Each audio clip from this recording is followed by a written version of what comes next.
closer to Tennessee football. We had Tennessee basketball last night. We in the thick of things right now, and college sports, man. You can't beat this time of the year. I think we're looking at 70-degree weather on Saturday with Tennessee playing in the middle of the afternoon. How about that? I can take that. Does that mean Sunday or Monday it's going to be 23-degree weather? Because I mean that's kind of what you grow to expect here in East Tennessee. Whenever Yeah, not quite. We'll dip back into the low 60s. It looks like, but we can handle that. Oh yeah, and can, yeah maybe sure. mid to upper 60s next week. Things can change in 7 days, but no, we got manageable coming up. All right, well let's do it, man. Let's do it. That's perfect day for some football. I know the players will love that. And man, enjoy it now because there's no guarantee that you're going to get that at home versus Vanderbilt. We know it's going to be nice down in Gainesville, but that game at home versus Vanderbilt, that's a toss-up. Never know. What kind of weather? Yeah, never know at the end of November. Time to get a little juice back in the season. Tennessee was off last week. There was the licking of wounds after the Oklahoma game. It's New Mexico State week. Time to get a little juice back and trying to get to 9-3 to close out the season. What do you mean by juice? I feel like the juice has been lacking. I haven't sensed a ton of excitement about the last 3 games here over the last week. Well, Josh, I mean, we knew this going into the bye week, how important the Oklahoma game was and how important it was for us to win and how you didn't want to go into the bye week, losing to that team with their offense playing the way that they're playing and how we played.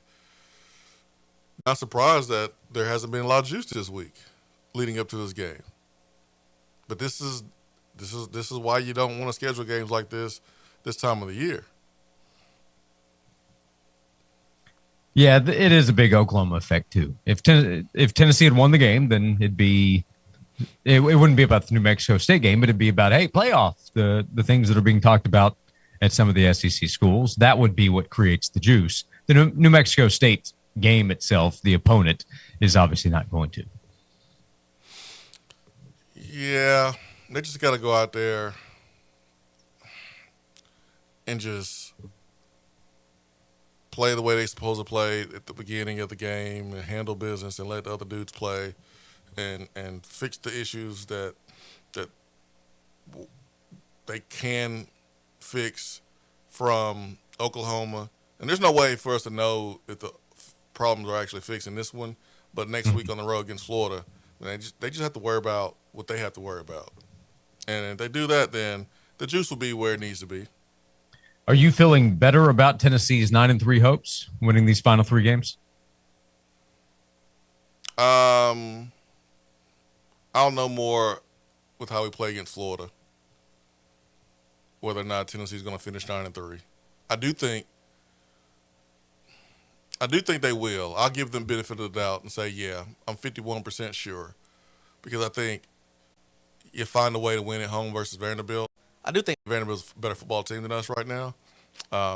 Doesn't mean that you can't beat them, but I think they've proven to be better over the course of the last couple of months. And then there's just no way you can lose to Florida. So, yeah, I also want to see Florida against Ole Miss this week. Do they come back fighting still, or do they just go out there? You don't lose to them. I don't care how good they are. If they're number 1 in the country, you better find a way to be better. If they're the best team in the country, you still got to beat them. You just can't lose to them. And with Florida, you just can't lose to this Florida team with how they played a week ago. Like you just can't do it. So you would have to play extremely poor, make a ton of mistakes, beat yourself to lose to Florida, and probably give up, because we saw Florida give up against Kentucky. So I doubt they give up against us unless we give them a good reason to. But yeah, Josh, these last 2 games are you better not lose. Yeah, it's that last part you mentioned as well. The frustration out of the Oklahoma game, besides losing it, would have to be the mistakes, the continued conversation. So you're gonna have to go make mistakes to lose at Florida, probably the way that team is playing here recently, really all season long. So if they lose the game, and again that Monday we're talking about penalties and turnovers and just mistakes throughout the game, that adds to the frustration of it. So reverse that. Go down there, play clean as best you can on the road, win the game against a team that you're supposed to beat, and get your first win in Gainesville in 22 years. And then that whole week will be about, hey, finish strong against Vandy. That's all you can do, man. I mean, Heupel, Banks talked a little bit about it, about, hey man, being in the right, body position, and we heard from Rodney Garner a week or so ago when he talked to the media that some of the mistakes, or all the mistakes, were correctable, and we saw in the Oklahoma game a lot of those things be addressed. Now, in a perfect game, we still had some run fit issues, but we did see the tackling improve. We did see some coverage on the outside. Ty Redmond was really, really good in his game. So, like, adjust, be made from one week to the next, Kentucky to Oklahoma. Now with the bye week, you just hope that you're taking some bigger strides so that way you can finish the season winning 9 games. I just think it's going to be best. Like, if you think there's no juice now, imagine what it's going to be if we don't win those games against Florida and Vanderbilt. There'll be some juice. There'll be some juice that you don't want. That's right. That's right. So that'll be part of the conversation over the next week and a half and heading into these final 3 games. New Mexico State at home, homecoming for the Volunteers on Saturday, at Florida, and home against Vanderbilt.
being with us. We're presented by Junk Beyond. Jason Swain, former Tennessee wide. And we say hello to John, who heard the sound a moment ago. The chance to score forward from Ted Russell Ford. John, thank you for calling in. What is your score prediction for the Tennessee-New Mexico State game? I think that Tennessee will win 52-10 over the Aggies. 52-10. Okay. Over half 100 and a cover there, Jason Swain. You okay with 52-10? I'm fine with that because I think it'd be good to have all three quarterbacks play and play enough to where they play in real football, not just handing the ball off. And so that might come with some punts. It might come with not being able to go down and score a touchdown. So, I mean, honestly, this game should be in the 60s, or 70. But I'll be cool with 50-something for sure. Okay. Well, John, we have you down 52-10. We appreciate you listening and calling in, and we wish you good luck. Thanks, and go Vols. You got it, John. Thank you very much. John says Tennessee will win 52-10 on Saturday. We'll continue taking score predictions this afternoon, and heading into tomorrow afternoon, we will draw one of these score predictions we've received this week at random. The person whose score that we draw will automatically win a free oil change from Ted Russell Ford and a $50 gift card to Buddy's Barbecue. And if their score is absolutely correct at the end of the game on Saturday evening, that person will win a brand new Ford vehicle valued up to $75,000 from Ted Russell Ford. So keep listening. Closing out this week and over the next 2 weeks before the end of the season for your chance to score a Ford from Ted Russell Ford. So when we have news from college football, news broke earlier in the morning that Baylor Athletic Director Mack Rhoades was taking a leave of absence for personal reasons. And that is significant beyond Baylor because he is also the chairperson. He's the committee chair for the college football playoff. And news broke right before our show began that he has stepped down as the selection committee chair for personal reasons. So we'll see how this affects the college football playoff selection committee. The committee is down to 11 members from 13 and is working on the next steps to find a chair to replace Mack Rhoades. So we'll see what they do there. Do they add somebody in? How that works. But the committee chair, with a few weeks to go before the college football playoff has to be selected, is stepping down. It's always something at Baylor, too, it seems like. Always. Trey Wallace had the news that he broke a few weeks ago on an incident related to a player, Michael Trigg, there during a game. This is unrelated to that, by the way. So this is a separate situation. But Mack Rhoades, the Baylor athletic director, taking a leave of absence and stepping down as the selection committee chair for personal reasons. Does that mean Danny White's going to replace him? Hey, there hasn't been a 3-loss team in yet. Josh. What do you think? Now, Josh, are you insinuating that there'll be some special treatment in Tennessee's favor if Danny White's added to the committee to take Rhoades' spot? No, I wouldn't do that. I simply stated a fact that there hasn't been a 9-3 or a 3-loss team to get into the playoff yet. But there could be someday. One day. One day. I don't think it's going to be this year. No, I don't. I think it will be next year, but I don't think it'll be this year. Yeah, I don't think it's going to be this year at all. But yeah, I mean, as 9-game schedules are in place next year, I can see it happening. So this sport is all over the place, Swain. This sport is all over the place. It is. That's why you try to savor the moment when the games are played in that 3.5, 4-hour window. Because outside of that window, man, it gets goofy and silly and frustrating. And, it's hard to keep up with the changes. And we know there's no grown-ups in the room right now. And everyone is trying to figure it out while everybody's trying to figure it out. And they're kind of trying to build a plane while they're flying it right now. So just try to allow yourself to be in a moment when the games are played in between those 4 hours. And then outside of those 3 or 4 hours, you get tailgating, you get all the lead up that comes with playing a college football game, and you try to put that stuff to the side. You just try to focus on that stuff, the football stuff. Michael suggests you for the College Football Playoff Selection Committee chair. I don't think they want that. I'd like to see it. I'd like to see you fielding those questions on how the rankings were updated each Tuesday night. That'd be a lot of fun. Shane sent us this text. How big is that field goal against Georgia? It's amazing how much difference one play can make in a season. That's true. Max Gilbert's miss at the end of the fourth quarter. That's true, assuming everything else plays out the same way. If you change that play, does everything else in overtime against Mississippi State after that? I don't know. I mean, I assume in this case we're keeping everything else the same. And sure, if Tennessee were 7-2 with a win against Georgia, it'd be a very different situation, different conversation. Man, that kick changed so much. And that's how it happens in this conference, where there's a few plays during the course of a season that can be the difference between you winning 2 games or losing 2 games, or more losing or more winning. I mean, you look at the 22 season, you can say that. You can look at the last year, you can say that with the Florida game and how that went. I mean, this year's no different. I mean, that field goal kick, you beat Georgia. You don't have all the pressure going into the Alabama game. Let's say you lose the Alabama game, I would think maybe the result would be a little bit different against Oklahoma, but you're still in a position to go to the college football playoff at this very moment with 2 losses if the field goal was just made.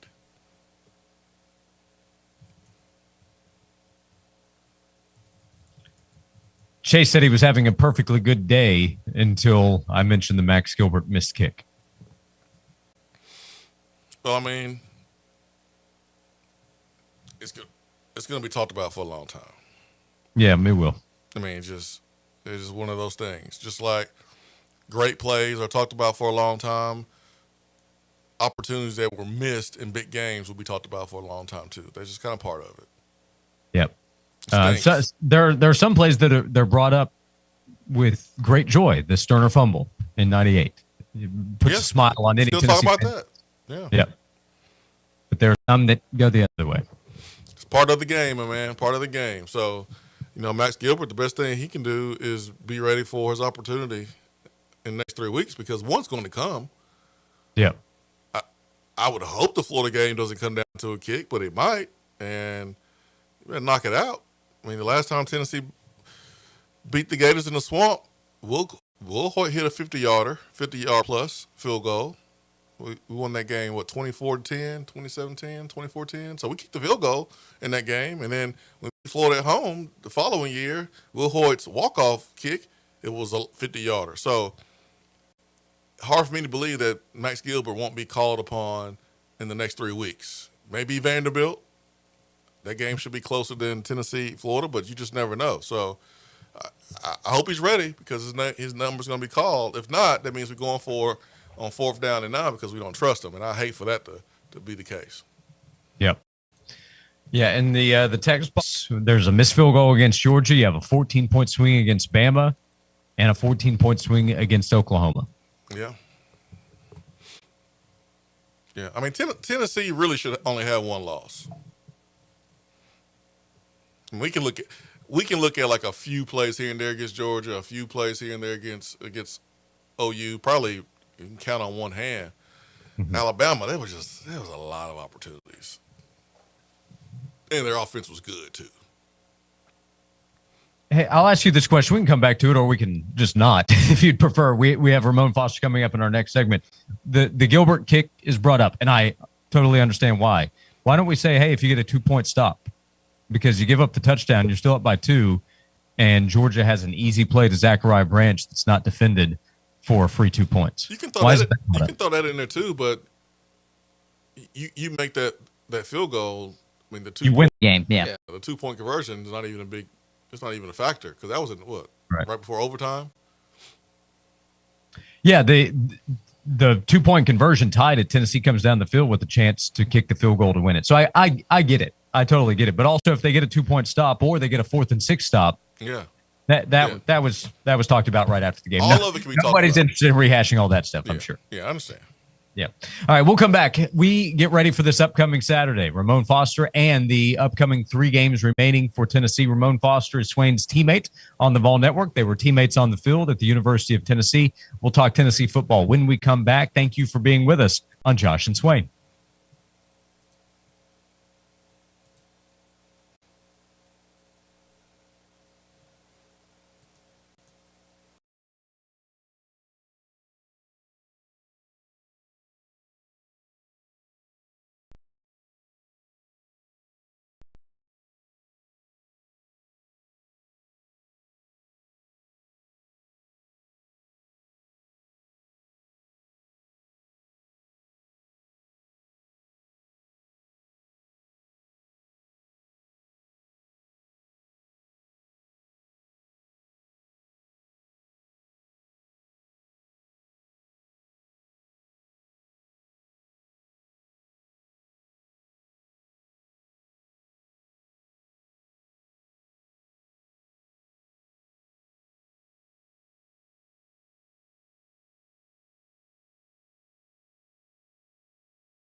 Ramon in Nashville on Ramon and Will. And we'll be back on the Vol Network on Saturday. Ramon, we appreciate the time as always. Are you ready to get back to a Tennessee football game? It's homecoming this Saturday, but it will have been 2 weeks talking about Oklahoma and what happened there with 3 games remaining.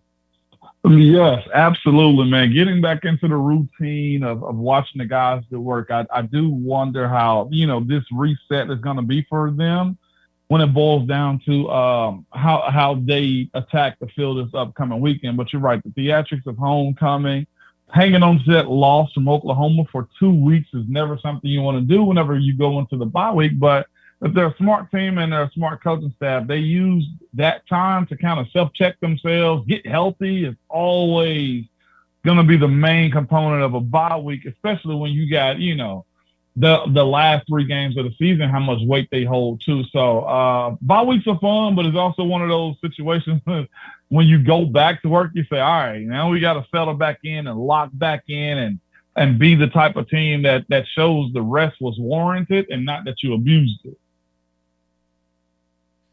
What are you looking for first on the field on Saturday from Tennessee, as it's a huge favorite, close to 40 points? And we spent the last 2 weeks really talking about how to use this for what you're talking about there, Florida and Vanderbilt, to come after that. What am I looking for first? Man, is Jamal McCoy out there?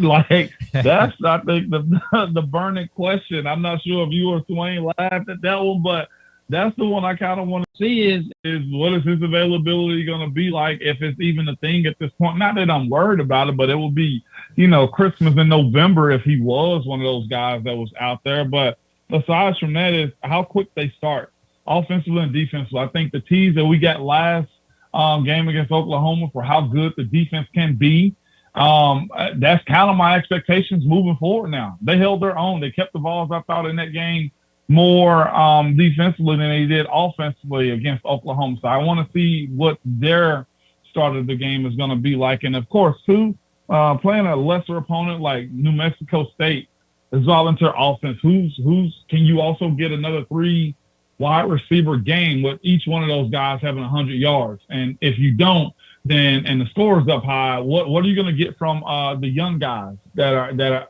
going to play in this game? I want to see that be a part of it quickly, man, whenever they head back on the field. It's necessary. It's later in the season. It's not like you're working out any kinks or anything else like that. Those 2 components of it for me. Can the defense get a 3 and out against a lesser opponent, and will this offense start fast and use its playmakers the way they need to? Are you expecting anything different with the punt return game? You expecting some different personnel back there catching the punts? Or kind of what are you expecting in that phase? I do because, it seems to be the writings on the wall with with Boo Carter almost in a sense, and it's almost like you kind of force his hand, or he's forced their hands with how he fumbled the football off his face mask. And I know that type of stuff happened. I've never in my life been a punt returner. I've never in my life had a live rep of punt returning at all. The most I've done with punting is the quarterback doing a pooch kick and hoping that the defenders, that the other side of the ball aren't aware and I don't have to chase somebody down. It's the closest I've ever come to it. So to put me in that situation is flagrant on me. But what I will say is the effort just wasn't there. I do know this about the game, though, Josh and Swain, is if you get a line drive kick, meaning one put on the line like you're throwing the football, coaches tell you to return those more times than not, based upon the fact that you know that the punt coverage team isn't there. They aren't there to come and tackle. You got more room and grass in front of you to eat up some of those yards because the punter didn't put air underneath the ball. If he's not fully bought in, and this is just me speculating, then you got to go find somebody else that's capable of doing that job. That's just kind of where I am with how you view the special teams, especially when you got to take advantage of the hitting yardages. Is there anything you can take away from this game that could give you an idea of how Tennessee can finish the last 2 on the road against Florida, home against Vanderbilt? Anything you can take away from this game this weekend? It is how they dominate at the line of scrimmage. And I mean that on the ground. That is something I feel like we've all been talking about for the last few weeks is where is the run game? How do you get back on top of there? And I need to see from a group, that we have a whole lot of respect for and understanding that they know how to play this game. I'm looking forward to seeing if they can dominate New Mexico State at the line of scrimmage. I don't care if they are blitzing, Swain. Move bodies around. Have a sense of respect for how that offense allows you to run the football because they spread everybody out so much, but also imposing your will on teams that need it to happen. There's going to come a point, and if we're overlooking, and I can say that we're overlooking because I don't have to play Swain and Josh, but if we're overlooking New Mexico State, there's going to be a point in which in the Florida game on the road or at home against Vanderbilt where you're going to have to run the football. You're going to have to be in the middle of the field and say, hey, this is our line of scrimmage and we got to have it. It could be 4-minute football at the end of the second half to where you don't want Vanderbilt getting the football back or Florida's, down by 5 and you got to close out a football game. This is where that game should teach you to be able to handle this against New Mexico State. So, yes, I have a strong need, Swain, to learn something from this football game, and it is that moving bodies at the line of scrimmage, period. And you know how I feel about that, too. This is where I believe you can have all the passing that you want. You can have all the sprinklers that you want and the motions, the pre-snap motions and everything else. But football is a big man's game, especially this time of the year when it gets a little colder outside and your wide receivers, respectfully, Swain, don't want to catch the hard balls coming their way. I don't know about all that, Ramon. We catching that. Yeah, Swain's admitted to 0-3 against Kentucky. So I guess the year before you got there, Ramon. But Swain was good standing on the sideline. If he didn't have to go in when it was 31 degrees and 15-mile-an-hour winds, he was okay. I was being a team player, and he's still a good teammate. That's right. Yeah, I was being a good teammate. Right. Yeah, and Ramon Foster's with us, VFL, part of the Vol Network. I was going to ask, why do you think the run game has not been there consistently enough? It's been there at times this season. Do you come back to the offensive line as a former O-lineman yourself? Man, I just think they're finding this offense in bad situations. If you look at what Oklahoma did, they moved guys around. They're filling the gaps a little bit better than I think they have in years past, man. And this is also 4 of the 5 are new, too. So getting the bearings underneath them better understanding the offense paved the way for how good this run game has been, too. We look back at it, the stability that you had with that group that the Vols had on the offensive line last year with Cade Mays and the rest of those guys, or Cooper, like that's what, was overlooked a little bit. This is all brand new guys when it comes down to their ability to kind of gel, their ability to understand this offense too. But I do look at it and say, vision of the running backs from time to time, finding one and usually sticking to one played a part. We knew what Dylan Sampson was going to get us each and every time. And this is just one of those situations where I feel like I'm not sure what the reps are as far as how they've been split with the running backs, but I do feel like there's been a little bit more parity in how they have kind of split those guys up, and not one guy other than Deshaun Bishop has kind of gathered himself to understand the blocking techniques of the offensive line and also how defenses are attacking them too. Star Thomas has had his moments. Peyton, Lewis has also, almost called him Peyton Hillis. Peyton Lewis has also, but nobody's consistently been that workhorse when it comes down to it. So it's a little bit of everything, but it starts with an attitude with those guys up front where no matter what they send at you, you're going to attack them. So I'm looking forward to how they respond while getting some help from the bye week. Ramon, it's homecoming this weekend. It's big for sororities and fraternities. You are in a fraternity. How is this weekend going to be different for you? Are we going to see videos of you dancing with your brothers? I don't think so. Because one thing I had to tell my guys, like, I still have to work. Like, going to those tailgates and stuff like that, people will always want to offer you, some bubbly or some brown water or some clear also that's not actual H2O. And I got to remind myself, I still got a job to do, man. And you know how prideful I am, Sway, but this will be my first homecoming since 2008. And as players, we don't get an opportunity to involve ourselves in the festivities. So I'll probably be hanging back, chilling, and getting ready for the Big Orange Countdown pregame show, Swain. So, yeah, that's kind of how I'm going to play it. Good answer, man. Yeah, he'll be here on Saturday. Ramon Foster, do you have a favorite Tennessee tradition? Vol walk and running through the tee. You got to actually experience those, not just from seeing it, but going through it. Do you have a favorite tradition that comes to mind with Tennessee football? Easily. It is homecoming with the Tennessee walking horse just parading around the field. I don't know why I like, well, my granddaddy also raced horses. And I grew up cleaning horse stables and all of those types of things. I'm talking about 5 o'clock wake ups to go clean out a horse stable, feed them, train them, bathe them, put them back in their stalls and all that type of stuff. So I've done that. So I've always been, I guess, fascinated by looking at the Tennessee walking horse's gaits. Like my granddaddy on the back of his truck had a Tennessee walking horse license plate. So I'm very familiar with them and I love what they are. I know some of the practices of how they got them there is kind of frowned upon too. But watching that guy ride the horse around the field is amazing to me. So that part of it to me, Josh, is what I love. Oh, that's very cool. I didn't know that. What was 5 o'clock young Ramon Foster like having to get up and do that work? It was problematic, but my granddaddy didn't play. Okay. And he still don't to this day. So I'll say this. If you've ever cleaned out a horse stable in general, they have some of the strongest urine smell I've ever smelled in my life. So to have that stench that early in the morning as a young teenager, let's just say that's kind of where my work ethic has come from, okay? Because I don't want to spend all my life cleaning out horse stables. I understand. Say no more there, Ramon Foster. You'll smell that smell here next weekend when we get to Gainesville, so get ready for it. That's the Swain I was looking for. You got to give me one every week, Swain, and that was the one. The Petty Posse will be at Neyland Stadium this Saturday, back on the road next week down in Gainesville, Florida. Tennessee homecoming this Saturday. Hear Ramon Foster on the Vol Network. You can hear him each morning on The Zone, 104.5 The Zone in Nashville on Ramon and Will with Will Bowling. Hey, Ramon, we appreciate the time as always. Look forward to seeing you here in Knoxville this weekend.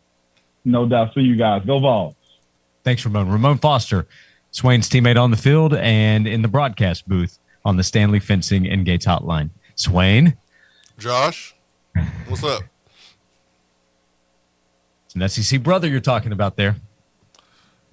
Yeah, yep, there it is, man. I mean, for those that have siblings,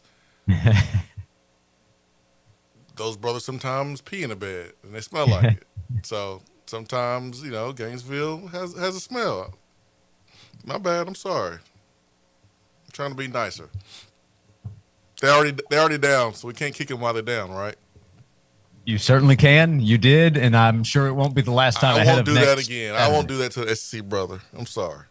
Is the bet official with Chris Doring, or does it have to be solidified next week? I'm sure it'll be solidified next week, one way or the other. Okay. Tennessee at Florida next week, but Swain, the focus remains on the Aggies. New Mexico State, Tennessee's opponent coming up on Saturday. We'll come back 865-566-9900 to share your thoughts with us. Any questions you might have, share them with us right here on Josh and Swain.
Back on Josh and Swain, final segment of hour number one. Thanks to Ramon Foster for joining us. Last segment, Alan Bell of Driving the Line coming up to begin hour number two. We'll talk to Chris Lowe of On 3, thanks to Dead End Barbecue coming up later in the show as well. Swain, multiple texts reminding me in the text box, we Tennessee, dang it. And that's going to be the approach even when discussing the, quote, SEC brothers, as we did at the end of last segment.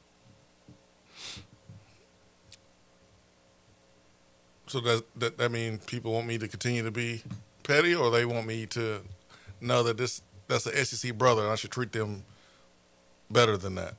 They want you to continue to be petty, and they want me to stand down. I mean, I expect other SEC teams and fans to say that when they come to Knoxville. It's all in fun. It's not true they say it, but it's all in fun. That's what makes SEC football fun, when you have the banter going back and forth. But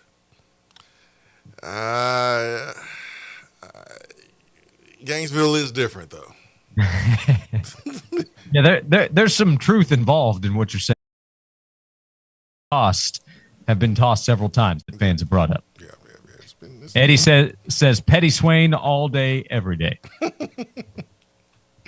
I don't think you have to worry about that. I can turn it off. I can turn it on. I like to have it on during the show. Right. You don't have to necessarily power it up. You just go ahead and flip that bad boy on middle of the morning, and it'll be ready to go from 12 to 3. That's right, man. Hey, bowl projections, they're all over the place, Swain. So right now, Tennessee trying to get to 9-3 to close things out. ESPN's Mark Slabaugh has Tennessee in the ReliaQuest Bowl in Tampa. Another projection from ESPN has Tennessee in the Duke's Mayo Bowl in Charlotte. CBS Sports has Tennessee facing Illinois in the Music City Bowl. USA Today has the Vols taking on Michigan in the Citrus Bowl, as I saw Grant Ramey compile those different predictions for VolQuest.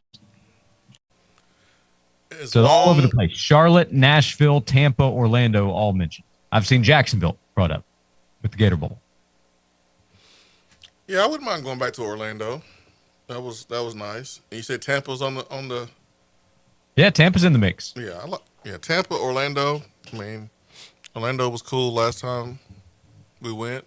Tampa is one of my favorite cities in Florida. So sign me up, man. I mean, I got family in Charlotte, but I'm not trying to go there in December for a bowl game. Right. I understand. And I love, Nashville. I mean, hey, that's the capital of the volunteer state. I mean, but if you're playing in that game, that's not necessarily a great sign, I don't think. I could be wrong there, but I don't think that's a great sign of how things will have gone in the final 2 weeks. Maybe that last week. No, that means you lost the game. That means you've lost one of the Florida or Vanderbilt games. Yeah. And that puts you at, 8-4. And, we played that game in Heupel's first season, and we lost more than 4 games. So, yeah, like, you got a lot of respect for the good people of the Music City Bowl. I know there's some Tennessee fans, there with that bowl. But if we play in that game, that means something went wrong and we lost games we shouldn't have lost. So I expect us to be in Florida, because I expect us to beat Florida, and I expect us to beat Vanderbilt. I don't think there's any reason why we shouldn't.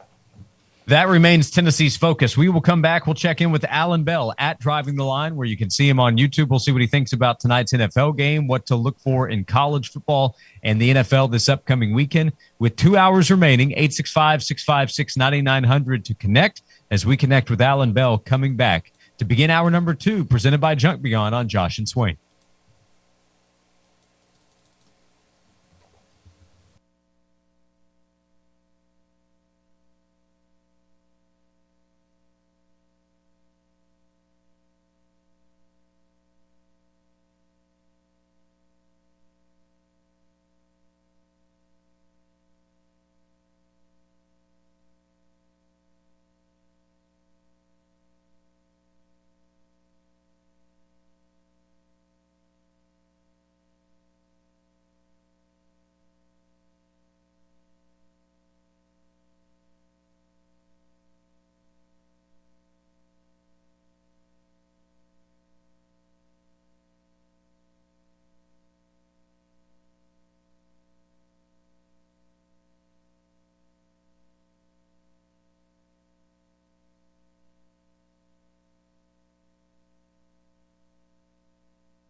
Welcome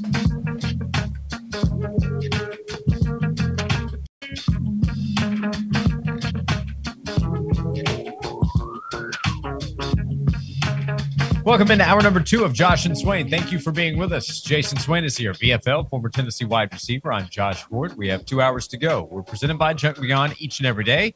And we get to open this hour welcoming to the show Alan Bell. You can find him at Driving the Line on YouTube. Stop by, subscribe. He's there for you each day.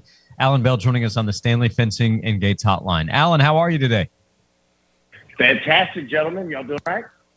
Hey, we're doing very well. Tennessee getting ready for a homecoming game. They'll be massive favorites. Do you stay away from these type games where Tennessee's a 39, 40-point favorite, or do you look for different ways to play them? We often talk to you about first quarter opportunities with Tennessee. What do you look for in this type of game where Tennessee is a massive favorite?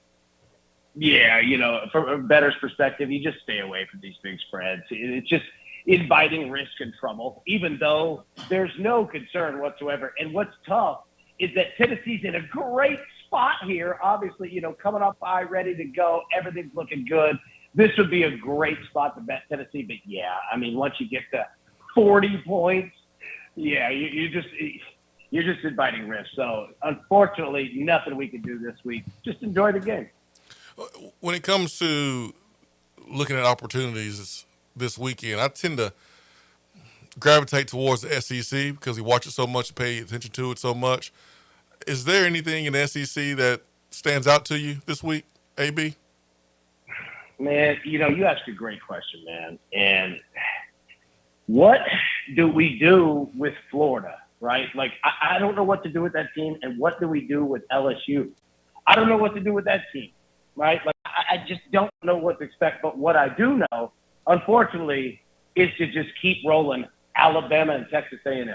Because I'm with you, man. Watching the SEC and these two teams, they just week in and week out, man. They just keep going. They keep going. Now, this Alabama-Oklahoma game, look, you're going to have points, but I like unders in this one, man. I think there's just going to be so much running the football. So I think it's going to be kind of an old-school classic game. Take the under in that one. That's what I'm looking at the most. What about you? What do you see out here? I mean, it's hard not to roll with A&M. I mean, I was asking you, Alan Bell, because I don't think I have much of an idea because this weekend is so brutal with some of the matchups. It is brutal. I'll tell you this. You guys want to play a little quick balls trivia? Around this time in 2004, I was just looking at the tape there. Tennessee was getting ready to play Vanderbilt, and little did Jay Cutler know that Jason Swain was about to go off for 2 touchdowns, and Cedric Houston went for 3. Y'all took over, so there you go, man. Little balls trivia, Swain trivia right there. Yeah, I'm not proud of that performance, AB. It was against Vanderbilt. All right, 2 touchdowns. You got in. Y'all got the That was 21 years ago, Swain. Can you believe that? No, Josh, I can't. That silent pause was perfect. Yep. Well, time affects him and me the exact same way, but I thought worth pointing out, just to add a little context and perspective. The A&M game is interesting. The South Carolina season has been a disappointing one. Alan, that is still a lot of points, 19.5. So A&M to win by 3 touchdowns against Lenore Sellers. They've had the offensive change with Mike Shula there, who was the OC, but that feels like a lot of points. Or would you look at it and say South Carolina season has gone down the drain? Texas A&M is rolling toward a potential perfect season in the regular season, at least. You're thinking correctly, too, because, from a game perspective, A&M's going to handle their business. But from a betting perspective, you're going to want to be up 26, 27 points in the fourth quarter because garbage points can happen. And anytime you start making changes and things like that, teams get dangerous. Look at Clemson right now. Clemson's dangerous. Nobody's going to want to play them because they don't have to play by any rules, right? They can go for it on 4th downs. They can do whatever they want. They're kind of in that territory, too, but A&M's defense is going to handle it. Again, a game I would look at the under because you're just probably not going to get that many points from South Carolina. Gotcha. What's the likelihood that Lenore Sellers is actually with South Carolina next year, AB? Any betting odds there, or is that too much? No betting odds, but honestly, if you're him, what are you sticking around for? You could play, man. it's tough. Like, I never want to encourage people to leave schools because I like people to stay, but you got to look around and say, I could elevate everything in my life and probably get paid to do it. I bet he's gone. Alan Bell at Driving the Line. Alan, what do you think of the game tonight? The Patriots, they're rolling. They're 8-2. Big win last weekend against Tampa, against the Jets, who've won 2 straight, but have obviously had a disappointing season. They've traded away some key defenders as well. Yeah, Mike Vrabel is doing his thing in New England, isn't he? I'll say this. This is a big spread, 12.5 points, 13 points. But you know what? Take the Patriots. Literally, I'm not afraid to play this big number. And again, it's the NFL. I understand it's a big number. But the Patriots are out for blood. And I know it's a short week, but they're at home, and they are feeling it. Mike Vrabel, understand there is hatred between the Jets and the Patriots franchise, organizations, everything. Mike Vrabel will go for it. Don't be afraid of 13 points tonight. Anything else stand out to you with the upcoming NFL weekend? Man, what do we do with the Titans? I really think this is a good game for the Titans to get a win. I really do. Coming off of a bye week now, if you want to bet it, take a look at +7.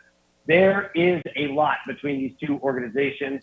Just from internally, I can tell you, the Titans organization does not have love for the Houston organization over there.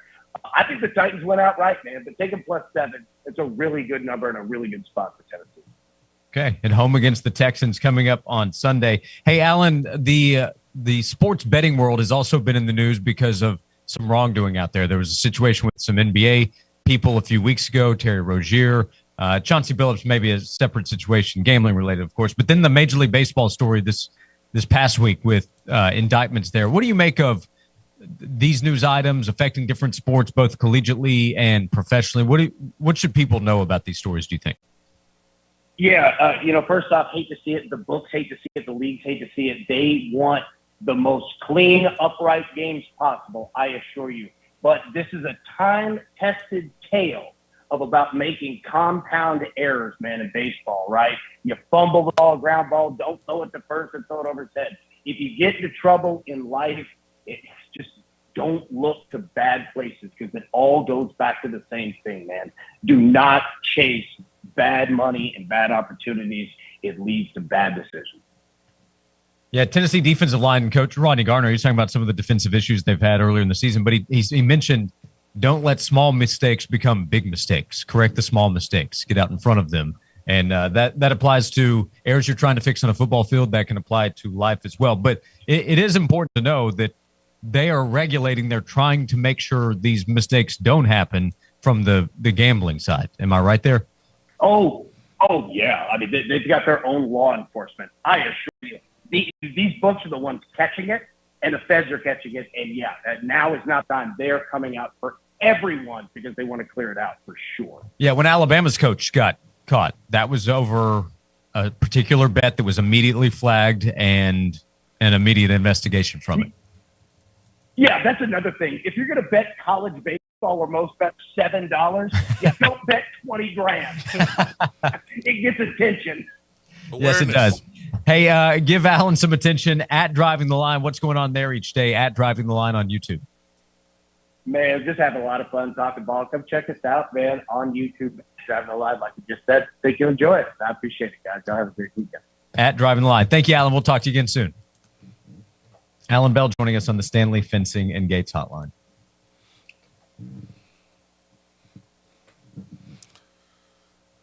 It's weird when you have, leagues partnered with these betting companies, and then this happens within their leagues.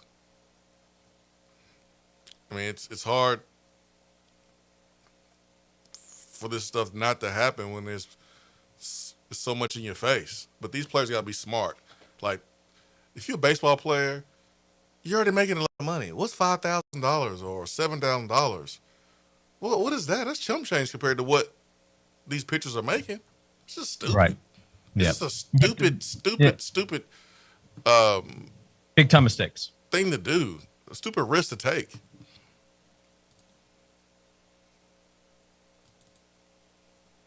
So what I got from the conversation is don't take Tennessee to cover. Probably not worth it. probably not worth it. They could. I think my score prediction will be above it. I think Tennessee wins by 40 plus. But you can sit this one out if you don't feel too comfortable. That's perfectly fine. Yeah, but be responsible, and yes, don't allow small mistakes to become big mistakes. Desperate times call for desperate measures, and that can often lead to much bigger problems. As we've seen, this is not an NBA issue. It's not a Major League Baseball issue. I think it's a human issue. Yeah. People run into problems, and they can make them worse, and that's happened. The Alabama coach, that was really stupid. In baseball. All right, we'll come back. 865-656-9900. Thank you for being with us today as we continue the conversation. Jason Swain is here, VFL, former Tennessee wide receiver, co-captain of the Petty Posse. I'm Josh Ward on Josh and Swain.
This is Josh and Swain. Thank you for being with us. 865-656-9900 to join us. Swain, there was news just before our show began that the selection committee chair of the college football playoff, Mack Rhoades, was stepping down. He is the athletic director at Baylor, and he is taking a leave of absence from Baylor for personal reasons. And so he stepped down as the chair of the selection committee. I saw Ross Dellinger of Yahoo report that the Big 12 is recommending Utah AD Mark Harlan to replace Rhoades on the selection committee. Ross said it's still unclear who will fill the committee chair role vacated by Rhoades, but the Big 12 is, I guess, trying to get a little more representation with Rhoades having to step down, so they offered up Utah athletic director Mark Harlan, which also brings up a conversation that is often discussed. Why do school representatives play such a big role and lead in this case? Because whether they're trying to do anything that would lead to personal gain or not, it at least can create that perception, I think, is a lot of the complaint that comes with that. Are you suggesting that we go to a system that was more computer-based? Well, I do believe it's been brought up a time or two since we went away from the computer-based system. Maybe you can get a little mixture. Now, one person who's on the committee is Ivan Maisel, and I saw him brought up as a potential committee chair replacement because Ivan is so respected and has played such a big part in the sport, and he doesn't have a direct connection to any school like these athletic directors do or coaches from certain schools. But I think Peter Burns of ESPN, the SEC Network, said, no, don't subject Ivan to that, which also I think brings up some kind of flaw in the system that should be considered an honor, right, to step into the chair role. But Peter understandably said, no, don't subject him to that, where he has to go on TV and answer questions and lie to us about what went into the process of putting the weekly rankings together. So that, again, shows that it is still a very flawed system in what we have as a 12-team playoff, which also could be a 16-team playoff soon. Yeah, what's the advantage for any of those guys to even be on the committee? I mean, what's the point of doing it if you can't offer your school, your conference, a little bit of an edge? Because, I mean, I'm pretty sure, like, those guys are not happy about being criticized each and every week.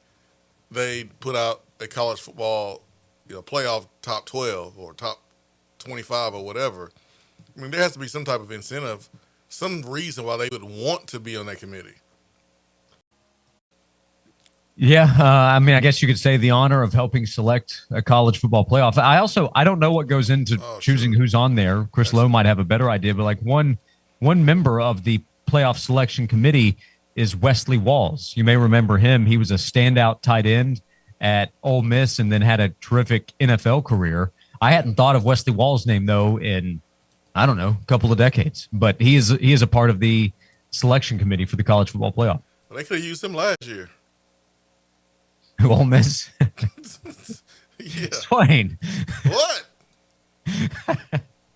The petty's not getting turned off today. I can tell that. I'm just saying, man. They could have used him last year. They don't need him this year. No, they could have used him last year. Yeah, you're right. They're one of the best teams in the country. 9-3 trying to get in. You know what else they could have used? They could have used 3 more points, I guess, against Kentucky at home. But, Well, I mean, that could have helped too, Josh.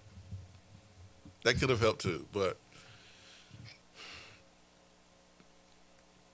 they'll figure it out. Yeah, I don't know.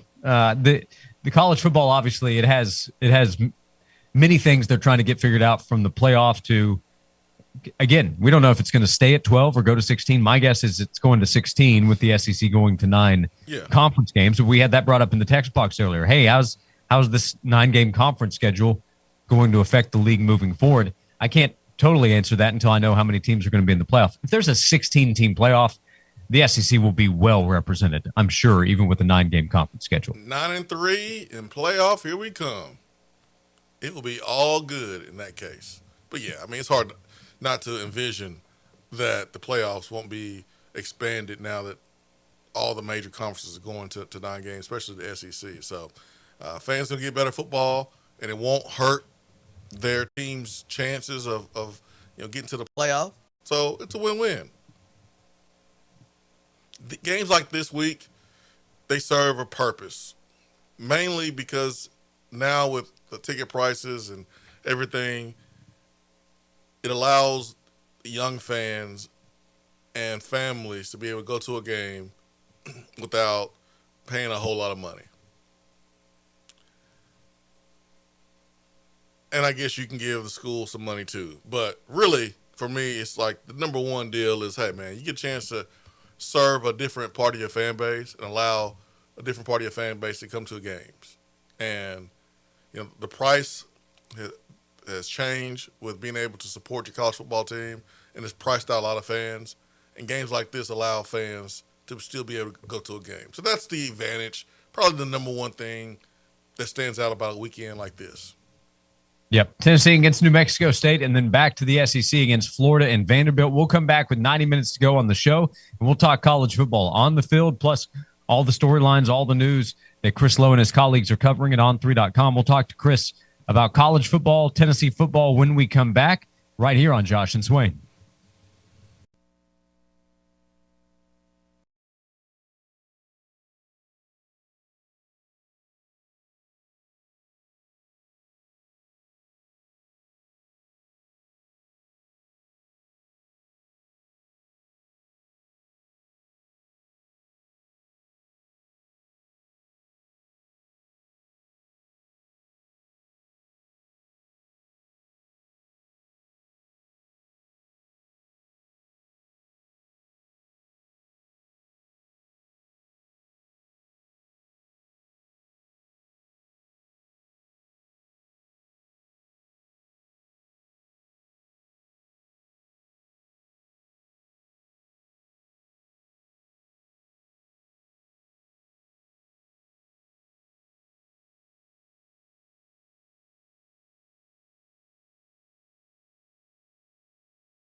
865-656-9900 to connect. We go to the Stanley Fencing and Gates hotline now to connect with Chris Lowe, who writes for On3.com, covers the world of college football, and his appearances are fueled by Dead End Barbecue on Sutherland Avenue and online at deadendbbq.com. Chris, good afternoon. We appreciate the time as always. What's covering the sport like right now with the season going on, all the work you're having to put in with the coaching searches that are underway? What's this like right now? Different than it's ever been, honestly, Josh. It's I don't ever remember a year when there were this many premium job openings in a season. I was talking to Marcus Freeman earlier about that today, and you hear his name bandied about out there. And, you know, there's all sorts of names that everyone thinks, because every fan base is the same. They think that, you know, Tom Landry and Vince Lombardi and Bill Parcells are all going to line them at their door. And the reality is there's so many jobs open right now, LSU, Florida, Penn State, Virginia Tech, just to start. You know, Arkansas is still out there. UCLA's out there. And there'll be more. There'll be more. Florida State, I think there's a decent chance they move on from Mike Norvell. So it's different, Josh, to answer your question, than I can ever remember, because all these coaches, to some degree, or their agents, are talking to ADs at these schools as they try to get teams ready. And I think the thing that makes it even more fascinating is so many of these coaches who are in play have teams that could potentially be in the playoff. Lane Kiffin, Alex Golish, Brent Key, just for starters. And I'm sure there's others out there that, you know, we don't know about that are going to be hot commodities at a lot of these places. What coach or coaches who did not coach this past year that you see becoming head coaches next season in college football? I think the top of the list, Swain, is Pat Fitzgerald, the former Northwestern coach, who I think we all know what happened at Northwestern, what was alleged. Now, he walked away. They settled, and he walked away with, a lot of cash. And they never publicized how much he got, but he got a ton. The kind of cash you bring in yearly, probably somewhere in that neighborhood. But it's he's a really respected around football. I mean, look at what he did. I know he had a couple of bad years there toward the end at Northwestern, but he did things there they'd never done before. And there's a lot of people who feel like he's the kind of coach who could come in and resurrect programs. So I think he would be at the top of the list. You know, the name that I haven't heard a lot of and hasn't gotten a lot of traction is Jimbo Fisher. Mm-hmm. And I honestly thought with as many jobs were open, and he still may get a job. I'm not saying he won't, but I thought I would hear his name more in some of these jobs. And to this point, I really haven't. But as the domino effect starts to take place, if Lane leaves to go to Florida or LSU, if Brent Key leaves Georgia Tech, John Summerall leaves Tulane, I mean, you sort of get the drift.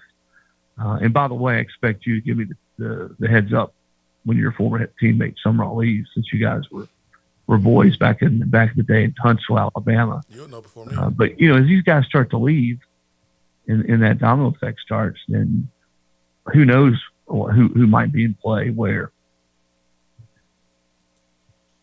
Chris Lowe is with us on 3.com.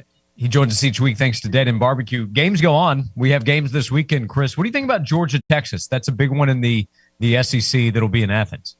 Yeah, that's a game. When you start looking at teams that maybe, I know the rankings, Texas was 10 this week, which is a little bit.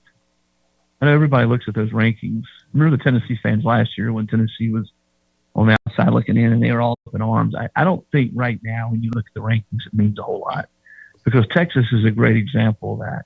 They still got to play at Georgia and they still got to play Texas A&M in Austin.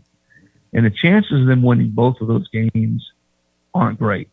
But the flip side of that is nobody probably of those teams from, say, 8 or 9 to 15 has a better chance to build their resume in Texas. Because imagine if you beat a top 5 and a top 2 team or a top 3 team in the last month of the season, and you finish 10-2, which Texas would have the opportunity to do. There's no way you're not getting in. So, I think there's 2 ways to look at it. But that's a game that I think Georgia is so good at home. They're so difficult to beat. That's a night game. I know Bama beat them there earlier this year at night, but there's a reason that was the first time in 33 games Georgia had lost. And Georgia just seems to be that team. Some teams sort of figure out how to lose games. Georgia figures out how to win games, even when they don't play their best football. Even you take the Tennessee game, they give up 40 plus. If somebody had told you going into that game Georgia would give up 40 plus, then I think 9 out of 10 people would say Tennessee wins that game. But they found a way to win it. They just seem to find, you go back to the Auburn game, that was anybody's game. They come back. All season long, they seem to be that team that does that. And if you ask someone to list their top 7 or 8 quarterbacks in college football, not guys who are going to be drafted in the first or second round, but guys who have played really well this year. I don't know that a lot of people would say Gunnar Stockton, but he's made a lot of big plays in big situations for them this year when they needed him to. And I just think Georgia wins that game. I don't think Texas has proven to me anyway that they can be consistent enough to go in and beat Georgia in Athens. Chris, could you see Lincoln Riley making a move from Southern Cal? I know that's been floated out there. I don't see it. I know he and the AD don't exchange Christmas cards. I don't think they're on the best terms. When that's the case, then you never know. But where's he going to go? I mean, he's making somewhere just under $12 million again, right there in your tax bracket, Swain.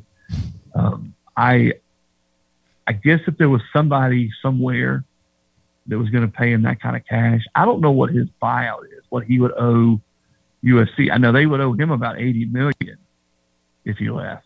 So that ain't gonna. They're not gonna send him packing. But I don't know, man. Some people, well, maybe Florida. If Lane doesn't go to Florida, or maybe LSU.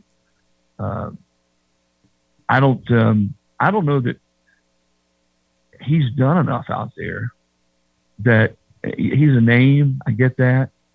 His Oklahoma teams went to the playoffs a lot when he was there. But I don't know that he's a guy you're going to go pay 12 or 13 million to if you're Georgia. If you're LSU or Florida. Chris Lowe on 3.com. He covers college football nationally. He joins us each week thanks to Dead End Barbecue. There's also the college football selection committee news today with the chair, Mac Rhodes, having to step down. He's taking a leave of absence at Baylor. What goes into the committee coming together? What should fans know about that committee, their process? We see what we do on Tuesday evening. They have to answer questions, but that process of putting the committee together and trying to put together a playoff field. Well, it is one person. He is the chair, but it's you've got a dozen people, and I haven't been a part of that mock exercise. There's a lot of discussion. You look at a lot of the different metrics, those types of things together. People have different opinions. The thing that was always most fascinating to me is depending on who you are in that committee. You got some former coaches, you got some ADs, you got some commissioners, you got at least one former media person on that committee. Everybody looks at it a little bit differently. I know coaches, guys I've talked to over the years who've been on that committee, they always looked at it more from the way a coach would watch tape. Who do I least want to play? Whose offensive line to me looks dominant? Who would I hate to have to go against? Who in the secondary is the best on the back end? Which quarterback to me is best in clutch situations? And I think and I'm not saying that other people don't look at it that way. The coaches always looked at it purely through coaches' eyes. Where I think if you're a former media guy or maybe you're AD, maybe there's a few more metrics involved. Who you beat, when you beat them, where you beat them, what the game control numbers say, that type of thing. So you get a little bit of a hodgepodge there, and it's not science. It's not an exact science, and I think every year, depending on who's on there, it's a bit of a moving goal. The goalpost moved a little bit, and Kiffin was sort of half joking, but it was. I was with Lane a few weeks ago, and he says, "Let's let Vegas pick. Let's let them pick the 12 best teams based on what the odds would be." And he said, then you would get, in his mind anyway, and I've heard some people sort of privately say he's probably right. It would never happen. But who are the 12 best teams? The 12 best teams are the 12 teams that nobody else would want to face that particular year. Quickly, Chris. Let's get you on record, man. I know we're a week away from the Florida game. Florida looked like absolute garbage last week. Are you picking Tennessee to beat Florida? On the record right now. You know what? I tell you what I'll do. We still got a week. If you get me and Brent Hubbs on at the same time, because my good buddy Brent Hubbs, who knows as much about Tennessee football as anybody, swore to me one time that he would never pick Tennessee ever again in Gainesville until he saw and beat them there. And I was sort of on board with that. I've just seen too many Tennessee stinkers there in the swamp. I mean, I'm old, and I go back to the 90s when Tennessee had top 5 teams that could win down there. But Swain, I think this Florida team is mailed it in. I guess we'll watch them play this weekend against Ole Miss, but they just, to me, look like a team that's ready to go to the house or ready to go to the beach or go snow skiing or something. They just don't look like they really care much about playing football anymore. So that being said, Tennessee still got certainly got some things to play for. They got 2 big games, that one and Vandy. So I guess maybe I'm going to break mold here and say, I think Tennessee will win. I think they're going to win. Put it this way, okay? You put me on the spot, so I'm going to be completely honest. If they don't win this year, Tennessee doesn't win at the Swamp, I'm not sure the good Lord's going to let me live long enough to ever see him win down there again. Yeah, I'm with you on that one, Chris. They got to get it done next week. Next week, Swain should be having a bet with Chris Doring, the Gators' great wide receiver with the SEC Network, where the loser has to wear the opposing team's shirt, T-shirt, something like that, posted online. Swain lost it a couple years ago, but won last year. So Swain's looking to go back-to-back next week. Yeah, I'm predicting Swain goes back-to-back on that one. Okay. Dead End Barbecue. They make it happen each and every week for us to talk to Chris Lowe of on3.com, deadendbbq.com. You can check out the menu. You can get information on catering. You can order by the pound if you're having a watch party at your home or getting something for the office, whatever the case might be, deadendbbq.com. And you can find the fine restaurant there on Sutherland Avenue. Good chance you'll find a Chris Lowe, a Jason Swain, a Chris Lofton in town hanging out at Dead End Barbecue. Hey, Chris, we appreciate the time as always. Thanks so much, and we'll talk to you again next week. You bet, guys. Thank you. Chris Lowe joining us on the Stanley Fencing and Gates Hotline. You can join us. Call or text 865-656-9900 to be part of the show. Jason Swain is here, VFL and former Tennessee wide receiver. I'm Josh Ward on Josh and Swain.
This is Josh and Swain. Thanks for being with us as we're presented by Junk Beyond.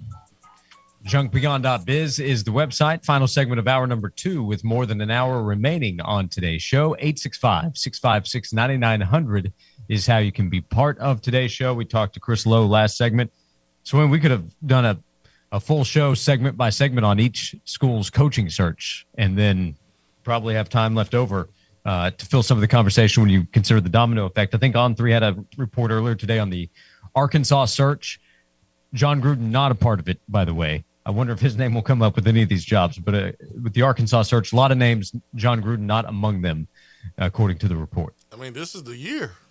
If John Gruden's going to coach in college, this would be the perfect year to do it. And I wonder, how many schools are willing to go outside the box, or are they turned off by what happened in North Carolina with Bill Belichick, even though Bill Belichick just finished up coaching at the NFL. John Gruden has been out of the game for a while. So, I mean, do you go with a Gruden, or do you say I'd rather go get a young, up-and-coming coach at a smaller school or a coordinator at a P4 school and let that guy have an opportunity, just like Josh Heupel went from Missouri to Central Florida? Is it Brian Hartline over a guy like John Gruden? Interesting name, though, is Brian Daboll, because he was offense coordinator at Alabama under Nick Saban. It didn't work out. He went to Buffalo, became the OC, had a great time there, and then parlayed that into the head coaching job with the Giants. College football is the closest thing to the NFL now. So you're going to have a lot of money. He's an offensive guy. If you're Penn State, is Brian Daboll the guy for you? Because Matt Rule signed an extension. Zanetti at Indiana signed an extension. So the pickings were slim. Now they look good. If you're able to land Brian Daboll, I think that's a perfect move for them. Yeah, Jeff Brom got his extension with Louisville. On3 had that report yesterday afternoon. He played there. And, he was at Purdue, and that job was swirling for so long. And, he finally made that move. I don't see him leaving and going anywhere else. I didn't see him leaving and going anywhere else even before the extension, just because of how long it took him to finally get back home. Current head coaches who were brought up by On3 with the Arkansas search. James Franklin is one of them. He's also been linked to the Virginia Tech job. And then group of 6 coaches, John Summerall, Alex Golish, Ryan Silverfield, Eric Morris at North Texas. And then Pat Fitzgerald, who Chris Lowe brought up last segment, as somebody who could be back on the sidelines this upcoming or in 2026. And then Minnesota's PJ Fleck. Where he going to roll that bow at? Huh? This could be a year for him to jump. Is he hot? I mean, he was hot, but is he hot anymore? I mean, Matt Campbell was really hot. That's cooled down, but he's still respected as one of the best coaches. Yeah, I mean, Minnesota's 6-3. That's not an easy place to coach and win a lot of games. I mean, I guess so. He destroyed Matt Rule's team the week Matt Rule got the extension. Minnesota won that game 24-6 just a few days later. Josh, everybody beats Matt Rule's team. That's not saying much. I gotta wonder what Nebraska fans are thinking.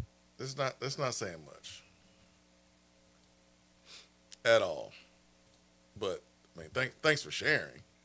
Rhett Lashley's another coach that had been talked about. He got an extension with SMU. Yeah, he got an extension after there was some talk about Arkansas because he played high school football for Gus Malzahn in Arkansas, and then he followed him to Auburn, and then that whole thing fell apart. He left, and look where he is now, head coach at SMU. So that's why there was a connection to Arkansas, because he played high school football there.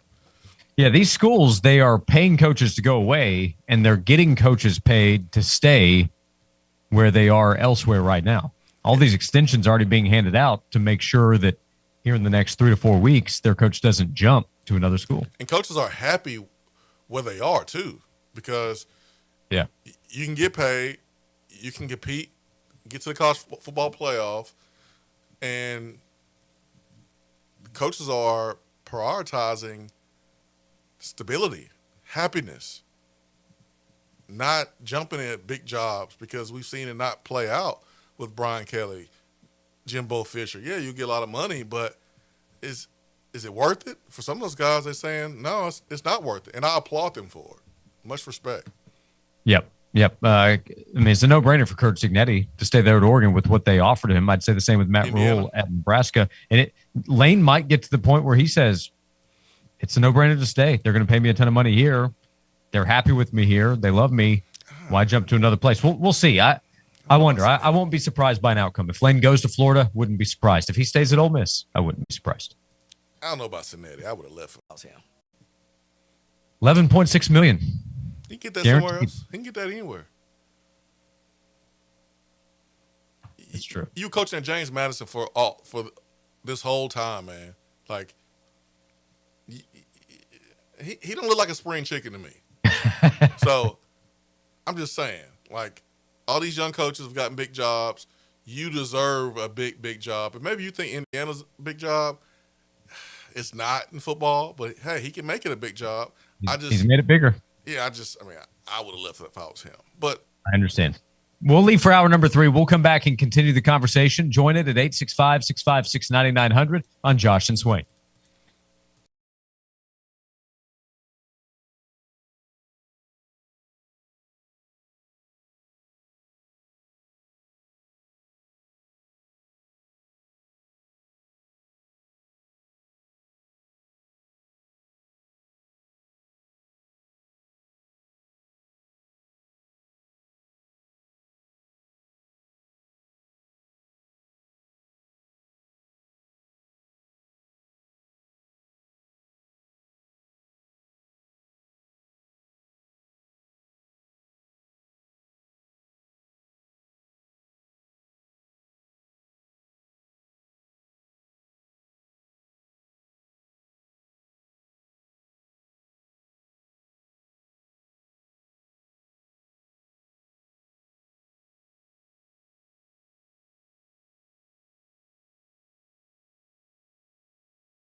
Welcome into hour number 3 of today's show. Thanks for being with us. You can find us anywhere you get your podcast. Just search Josh and Swain, Apple, Spotify, the WNML app. We appreciate you tuning in. However you're doing so, as every day, we're presented by Junk Be Gone, East Tennessee's junk removal specialist. You can join us at 865-656-9900. We'll open up the phone lines. We'll open up the text box as well. Swain, we've been talking about the coaching searches that are underway in college football. Chip asked who's going to be the first school to not give a head coach a long-term deal with big money offer and put more money into the roster. That's where the problem is. Long-term needs to be short-term. I thought we would start to see some kind of shift, but then the huge deals were given out to Kurt Signetti and Matt Rule. Matt Rule getting the deal he did at Nebraska was just crazy to me because he's accomplished nothing of significance there. He's done a fine job of getting them to a respectable level, but now he's one of the highest paid coaches in the country. And then a few days later, lost by 18 to Minnesota. But I don't know. The coaches have so much leverage right now, don't they? Because there are so many jobs open and only so many coaches that are desired for those spots. I mean, these schools are petrified, man. And I'm ready for one athletic department to stand up and go, no, we're going to pay you when you do something. And we're going to give you, this base deal, and it's nice. Don't get me wrong. Like, your wife won't have to work. Kids get everything they need. And then when you win, we're gonna take care of you. But this whole guaranteed money to where if we fire you, you stink, we are on the hook for $30, $40, $50 million is crazy. So somebody has to stand up and say, no, or this balloon will continue to expand. Another question, will any school have the guts to call Urban Meyer, or is there too much baggage? Publicly call him? I mean, I'm sure there's some folks asking if he'd be open, but you don't want anybody to know that. I don't think Urban is somebody you can touch. What was crazy, though, is the fact that Nick Saban is a favorite to be the LSU coach, according to sports books out here. That's not happening, is it? Why is he the favorite? Can you explain to me why he's the favorite? Not for any reasons based in reality. I mean, I was shocked when I saw that. Shocked. To paraphrase a famous quote from Nick Saban is not going to be the coach at LSU. Guess I just have to say it.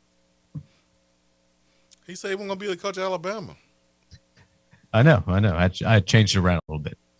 Did you see him in the recliner with the blanket enjoying some primetime football? Yeah, he looks miserable. Yeah, maybe when Miss Terry told him to sit up and he did, he thought, I might have to get out of here.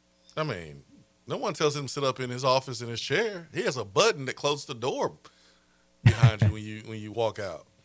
That's right. And he's home and got people telling him to sit up in his chair.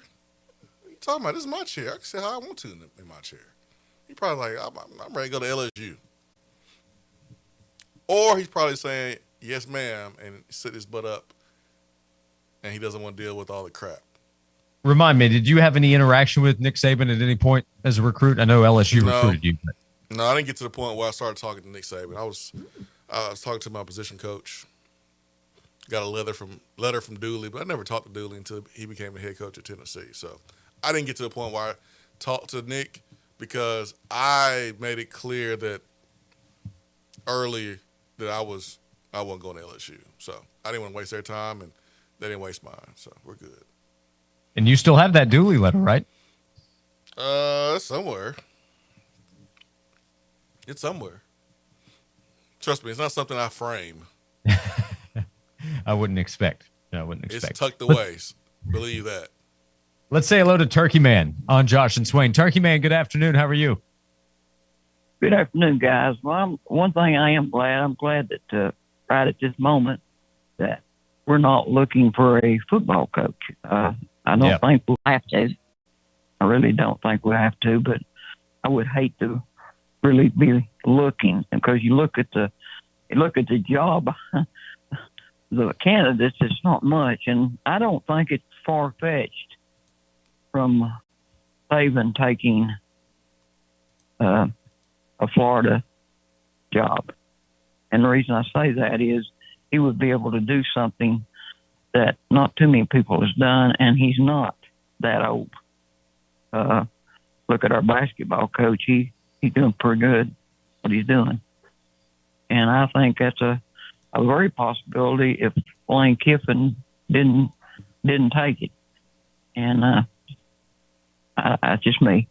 But, and I said we're not looking for one, but, things can happen big time, because I never thought we'd be looking for a baseball coach when we did. And so, I look at the schedule, and these two teams right there, that things happen if you don't do well in these 2 games left. So, I don't know, things happen. Anyhow, right now, I'm tickled that we're not. Guys, I'll let you go, and I'll listen to you guys. Thanks, Turkey Man. Always good to hear from you. Hey, losing to Florida, I mean, it's happening a lot around here.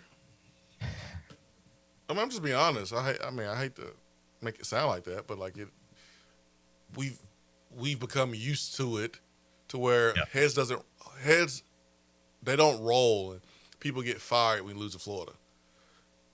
But when you lose to Vanderbilt, people get fired. Mm-hmm. It just happens. Whether it's a head coach, whether it's an assistant coach, folks lose their job. From what we've seen in the last 10, 15, 20 years, when you lose to Vanderbilt, folks lose their jobs. Yeah, and it's not always immediate, but it can be a beginning to the end. Yeah. Yeah, and if you lose to both, that's already been brought up. You just can't do that. This is also stinky Florida. This is a bad Florida team. They have players, but they're a bad team. Funky, stinky. Yep. And also in past seasons, Tennessee has lost to Florida teams that ended up not being very good, kind of being bad. But we didn't find that out until later. This would be known going in. Yeah, the difference is you played Florida early in the season. You lost to them, and then they wound up losing and going to the Birmingham Bowl, or not going to a bowl game and falling apart. And you look up, you're like, oh, man, they played their best game against us. And they wind up not being good. It makes you feel like crap. So this year, they've already played like crap coming into this game. So we should know that this Florida team is not good. And we do know that. Yep, it's on the record. They play at Ole Miss this week. Who knows? Maybe Florida will go there and pull the upset, but an upset it would be. I'd be surprised. Yeah, I doubt they do that. I doubt it. Mike texted in and said, Josh, you need to get a hold of that Dooley letter from when Dooley was at LSU, a recruiting letter to Swain. Frame it and put it in Swain's office. That will never go in my office. But, hey, if you want to frame it, Josh, and put it in our office, I'm open to that. Yeah, in the Josh and Swain office, maybe so. Yeah, I'm open to that, because, I have no use for it. Zero. My kids saw it. They know about that. There's no reason to hold on to it. So it's all yours, Josh. You can put it next to the Dane Bradshaw signed basketball. We've got that in the office. I have a Dane Bradshaw signed basketball here in the Josh and Swain office. That's what I just said. Put it next to the Dane Bradshaw basketball. Well, I had to confirm. There's a story with that one, too. So years ago, Dane was in our building to speak on behalf of, I believe, United Way. And they did a raffle this was our whole office. So sales, everybody in the building. And we each got a ticket, and they gave away a few items. And one was a Dane Bradshaw signed basketball. And when that was given away, they called out the number. And what do you know? I won the basketball. And Dane said, oh, the person in the room that probably wants this the least just won it. I'm going to tune in at 12 o'clock and hear first caller. wins a free Dane Bradshaw signed basketball. So I'm not giving this away. Yeah, man. So Dane is he's awesome. He's been a great friend of the program. Proud to have the signed basketball here in the office. Yeah, I mean, if only it was displayed in a way that proved that you are proud of it. Well, we need better shelving in the office. That's what you need. We need better shelving. I would say. I don't know if I think this might still exist. Years ago, Dane and I we shot a video together for a local charity in which I run up and I block a kid's shot and Dane steps in. It's about, I think, sportsmanship. We need to find that video. Dane comes in and kind of saves the day as I was the mean bully to some kids on the basketball court. So you was Peyton on the football field? That's about right. That's a good comparison. Yeah. Oh yeah, that's great. Yeah, get that stuff out of here. Yeah, that's great. That's great, man. So we'll see if we can find the tape on that. Yeah, let's see if we can find a place to put that signed Dane Bradshaw autographed basketball. This is basketball season. We need to display that in a place where everybody can see it, Josh. That it is. We will work on that right here in the Josh and Swain office, 865-656-9900. If you would like to call or text to be part of the show, we have 45 minutes to go right here, presented by Junk Begon on Josh and Swain.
Back on Josh and Swain. Thank you for being with us today. Thank you for the messages, 865-656-9900. In the text box, Jeff said, Josh blocked a shot. Must have been some really little kids that he was playing against in basketball. You set yourself up for that, Josh. That I did. Speaking of setting up the basketball and other memorabilia that we'll put up in the office. Appreciate the correction. I guess I said shelving with a V for the correct pronunciation. So we appreciate all the help in the text box, calls and texts at 865-656-9900. And Scott noted the Nick Saban odds to LSU appear to be related to an LSU Jet making 2 trips to Alabama last week, but said, I guess their fans are no longer paying attention to who they were playing because the two sides played one another. So I don't know the exact reason Saban was up there, but you're right. He was on, I guess, an offshore account, the betting favorite to be the next head coach at LSU. Yeah, I don't see that happening. He would be crazy to get back into coaching. He is where he And there'll be more. belongs.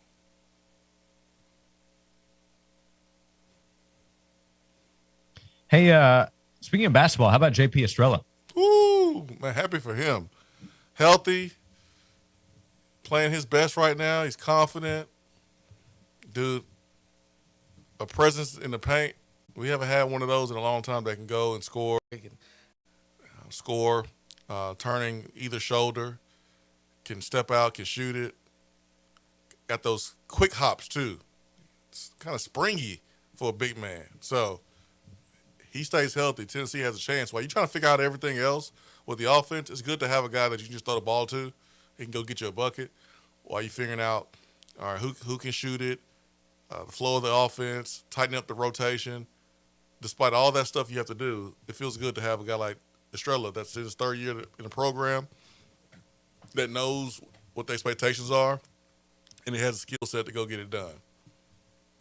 So Tennessee took care of North Florida last night in the Chaz Lanier Invitational, 99-66. Tennessee has 2 more warm-up games before the real competition begins. Tennessee will host Rice next Monday, and then Tennessee State next Thursday. And the following Monday, November 24th, Tennessee will play Rutgers, going out there to Vegas, Rutgers, Houston, and another team to play before Thanksgiving. Oh, yeah, it gets real quick. It gets real. I mean, nothing easy about Tennessee's basketball schedule. So I know the first couple of games, I think I saw where Jeff Goodman had a little something to say, trying to be slick. Yeah, what was that about? Yeah, I thought that was lame. But because Rick Barnes never ducks any smoke and always plays a difficult non-conference schedule before conference play. So I thought between November 25th and December 16th, Tennessee has 3 top 10 teams according to KenPom on the schedule. Yeah, I thought that was a sucker tweet by Goodman on that one. I was a little disappointed in his decision to try to frame it like Tennessee doesn't play anyone. No, man, go ahead and show the other games too while you're trying to push out a narrative. But yeah, it gets real. I mean, it gets real for Tennessee real quick, and Rick Barnes has a formula to schedule to get to the tournament, to place in a good spot in the tournament, and to prepare your teams for conference play. Got to play some tough opponents. How did Kentucky fans handle the loss to Louisville a couple nights ago? Did you catch any of that? They're ready for baseball. That can't be right. Nah, man. I mean, they probably think the season is over losing to Louisville, man, because it's a bitter rival, and Louisville has made a hire. And that Kelsey, he's dynamic, man. He's electric, and they've made a serious commitment to basketball there at Louisville. And Kentucky has made a unbelievable commitment to basketball. They got to win. Yes, both programs care greatly about basketball. Louisville collapsed a couple of years ago as a program, and Kelsey has revived them almost immediately. So they are in really good position. You're right. They are investing in that roster at Kentucky, and they expect Mark Pope to compete at the very highest level in the SEC, which they very well may do. But Louisville got them, I think, by 8 points a couple nights ago. 865-656-9900 to be part of the show. Checking back in the text box, Adrian down in Athens texted in and said, it's crazy how times have changed. Up until Heupel came in, we were saying 8-4 was a winning season. Now we have possibility to have 4 seasons in a row where we have won 11, 9, 10, and possibly 10 this year. And some people are calling for Heupel's job. We could easily be in those other teams' shoes. And that's shoes I don't want to be in.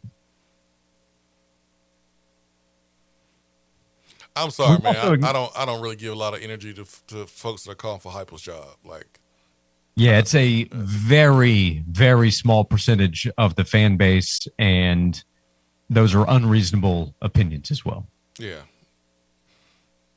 Heupel goes 7-5 next year, then people can have a real conversation. But to even bring that up right now, I think it's foolish. I think people are still driven by emotions, and I understand what Heupel needs to do to get better. We've talked about it. He does need to get better. He does need to make adjustments with how he's doing things. If there's another level we're trying to reach, if we okay with just being right here, then just keep doing what you're doing.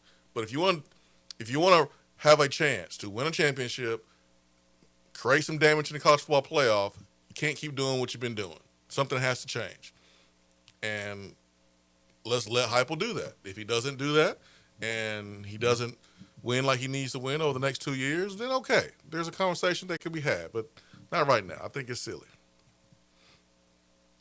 Yeah, Adrian also noted 2026 will be better because a lot of our younger players will be a year better, and we have a really good recruiting class. I don't know yet. We'll see. I mean, the schedule's going to be harder. And, you know, Kay Simon and I talked about this yesterday. You going to roll with the unproven quarterback and a mediocre defense next year with an increased level of difficulty with the schedule? Or are you going to load up and change what you need to change on defense, or go out and get a more proven and seasoned quarterback and tell the young quarterbacks, hey, man, if you win the job, you win the job. But I got to protect myself. I have to protect our program. I can't give you the keys until you prove it. I can't do that in year 6. So, I mean, what decisions and move Heupel makes this offseason, man, people will be watching, because you're either going to play a young quarterback with a defense coming off this worst performance probably since South Surrey, probably 2012. Or you're going to improve the defense a little bit and go with the young guys, or you're going to go get an experienced quarterback.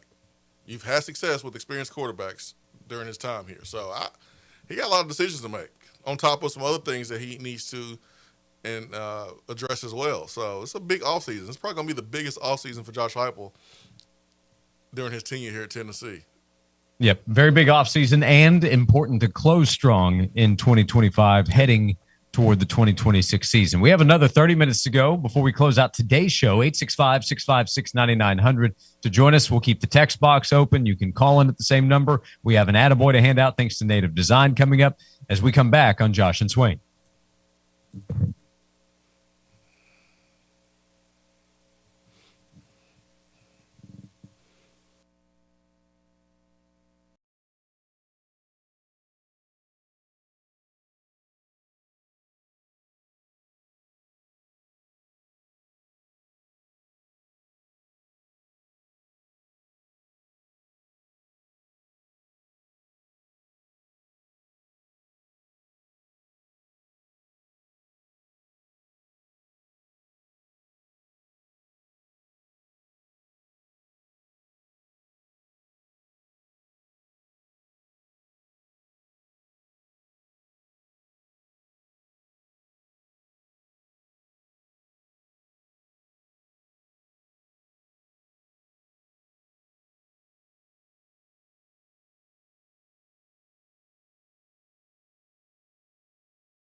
This is Josh and Swain. Thanks for being with us. Presented by Junk Beyond, East Tennessee's junk removal specialists. We'll hand out an attaboy, attagirl today coming up in just a few minutes. Thanks to Native Design. We'll open up the text box at 865-656-9900. Jason Swain, you played football at the University of Tennessee. Are you all Vol?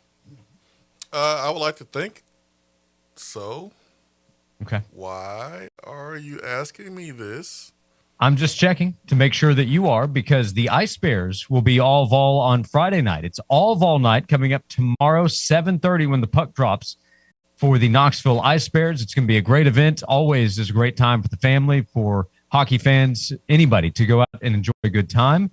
And we have an opportunity for a family 4-pack of tickets to see the Knoxville Ice Bears. Caller number 8. We're going big today. Caller number 8 to 656 wins will win a family 4-pack of tickets to see the Knoxville Ice Bears during all Vol night tomorrow night at the Civic Coliseum.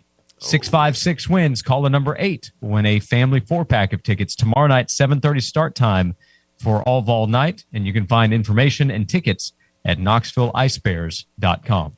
Puck? Yeah. Love it.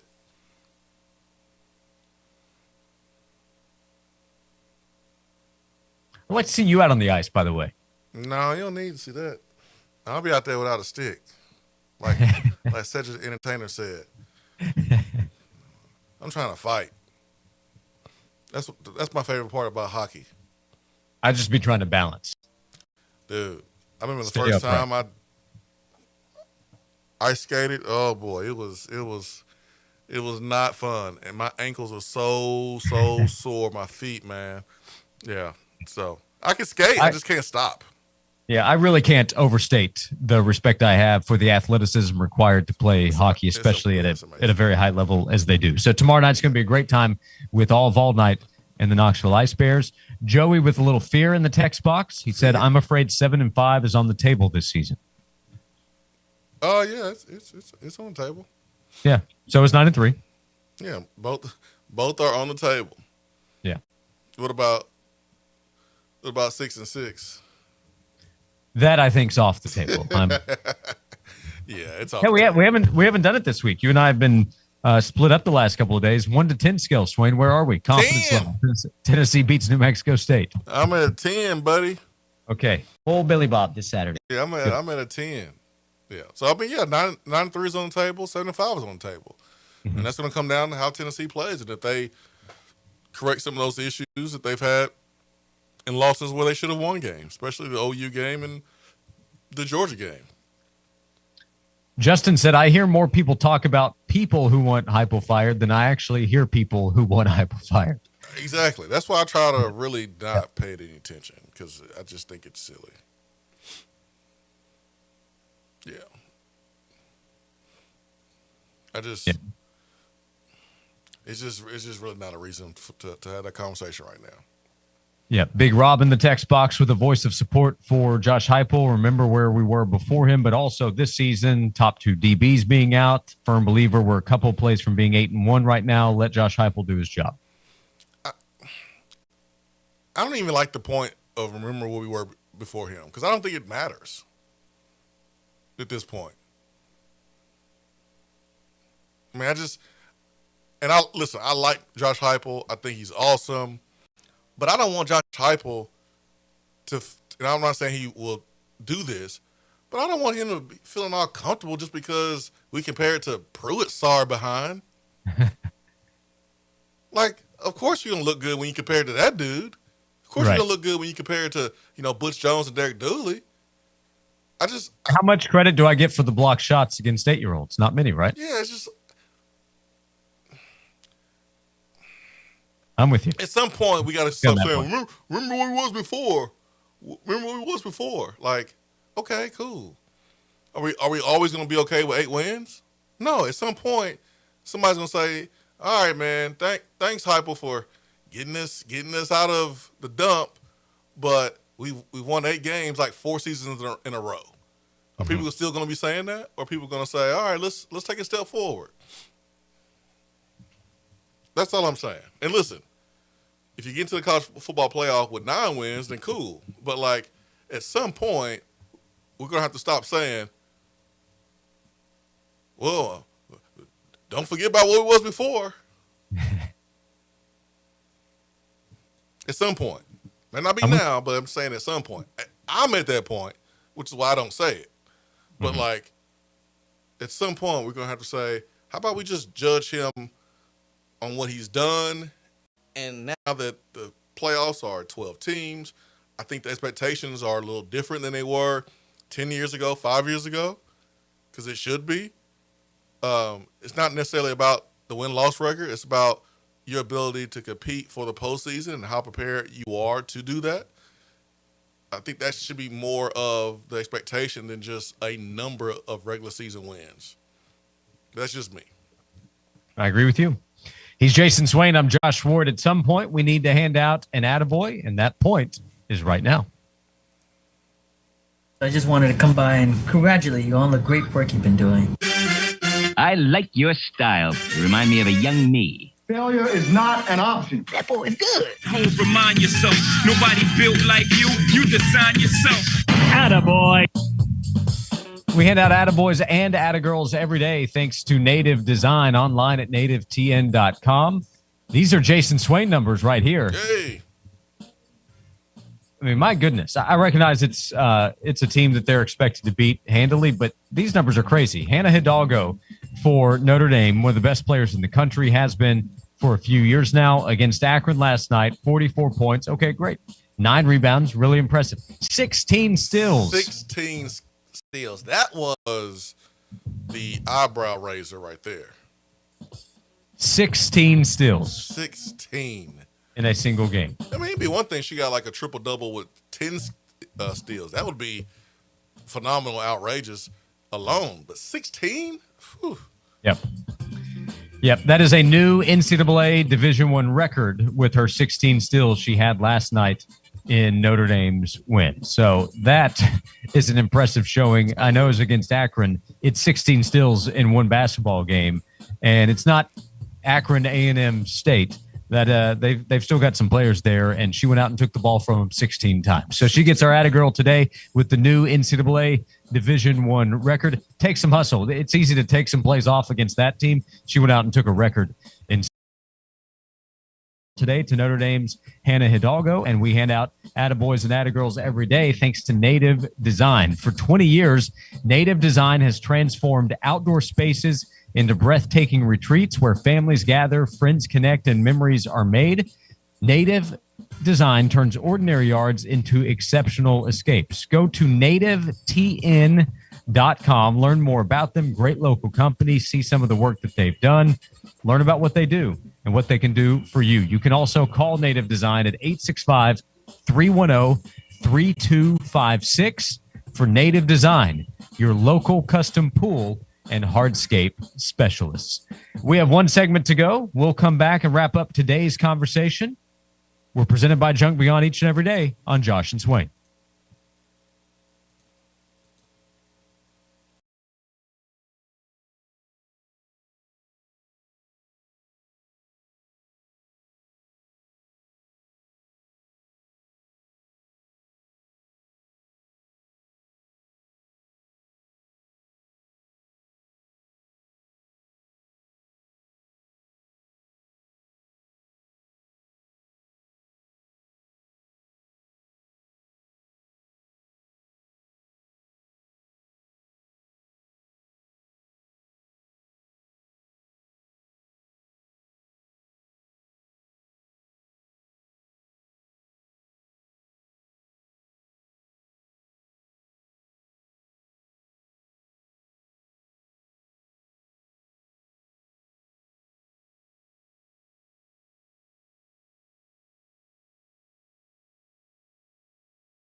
Back for the final segment of Josh and Swain. Thank you for being with us today. We will be back tomorrow at 12 o'clock. Swain, it'll be a FanDuel Football Friday at 80 Chevrolet on Parkside Drive. So we'll get ready for homecoming tomorrow with Tennessee playing New Mexico State on Saturday.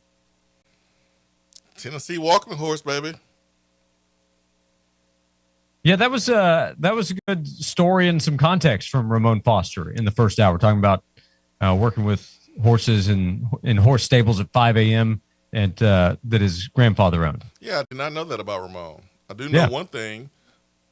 Ramon can keep his toys at the house because the shutdown is over, right? So we get to fly over, possibly.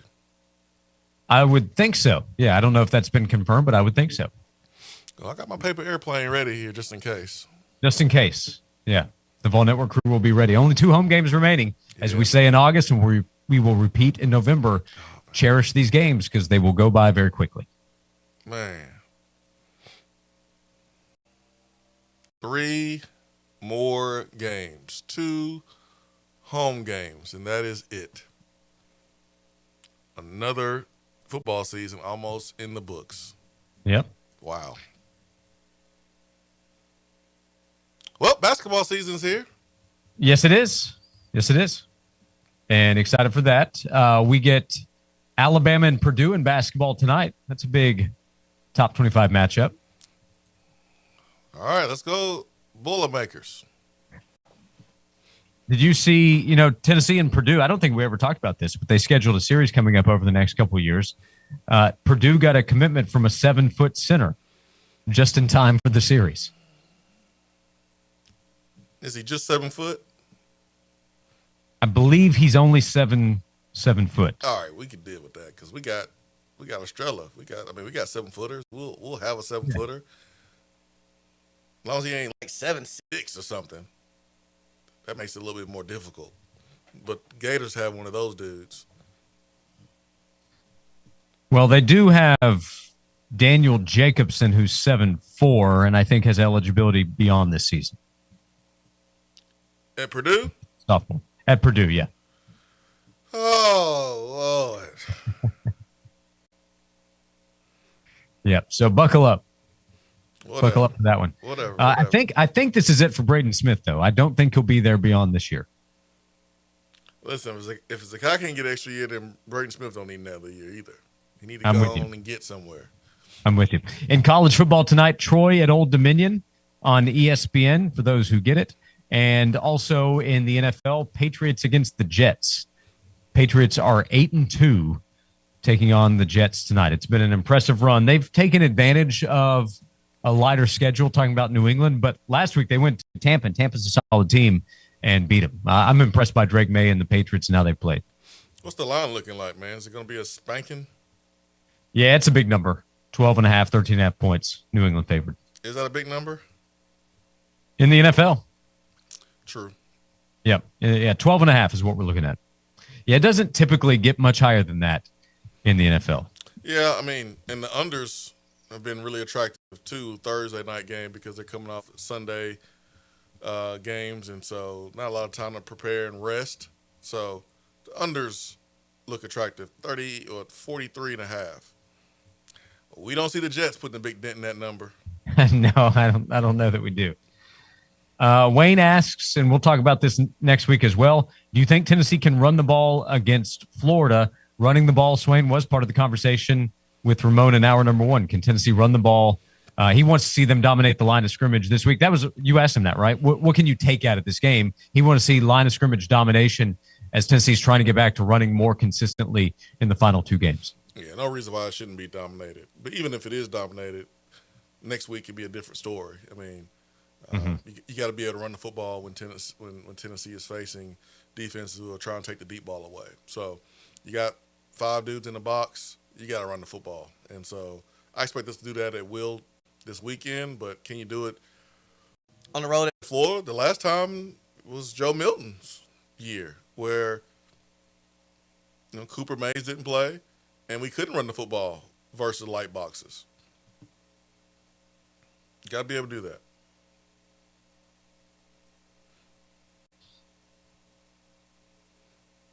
Yeah, the more I think about this Florida game, for different reasons, it's in the can't lose category. You can't lose this game. I mean, it's equally in the can't lose category with Vanderbilt. Yeah. And luckily, you have a better team than Florida. So, hey, we shouldn't have any issues. And luckily, you have more talent than Vanderbilt. So, hey, you got a great chance to run the table and win the rest of your games. It's not like it's an uphill battle or uphill climb. You should be able to do it. Yep. Final couple of minutes. Speaking of basketball, happy birthday to Steve Hamer. Hamer doing his thing last night in the broadcast. Yep. Him and Brock. Shout out to both of those guys. Yeah, the JP Estrella return and development, because that's part of it. He's obviously a better player than he was his freshman season 2 years ago or where he was at the start of last season. That is real reason to be excited because they brought in some front court depth to add in. Felix Akpara comes back, and obviously Nate Amen and Jacoby Gillespie, what to get excited about there. There's been talk over the last 12 to 18 months, right, of, hey, what can JP Estrella become? You're seeing what he might be able to do for this Tennessee basketball team as this year develops and as he continues to develop as well. He can do a lot. He can do a lot, man. He gives us a whole lot of time to figure it out on offense while he's burying dudes under the paint and snatching their souls with offensive rebounds and dunking on them. So I love some JP Estrella. I love the depth that we have. Got to figure out a way to use them all, and there's going to be some games where one guy has an advantage and the matchups are in your favor versus different games. So it's good to have the pieces when you need them. Fletcher Lawyer, also a senior, Swain. So get him out of here. They should both be out the door after this season for Purdue. Get him away. But Purdue against Bama tonight, even Tennessee fans might want to see Purdue win because I'm sure Tennessee fans don't want to see Alabama win. We will see and talk to you tomorrow at noon. We'll get ready for a big football weekend coming up. Thank you for hanging out with us today. Joel Silverberg, thank you. We'll talk to you tomorrow at 12 right here on Josh and Swain.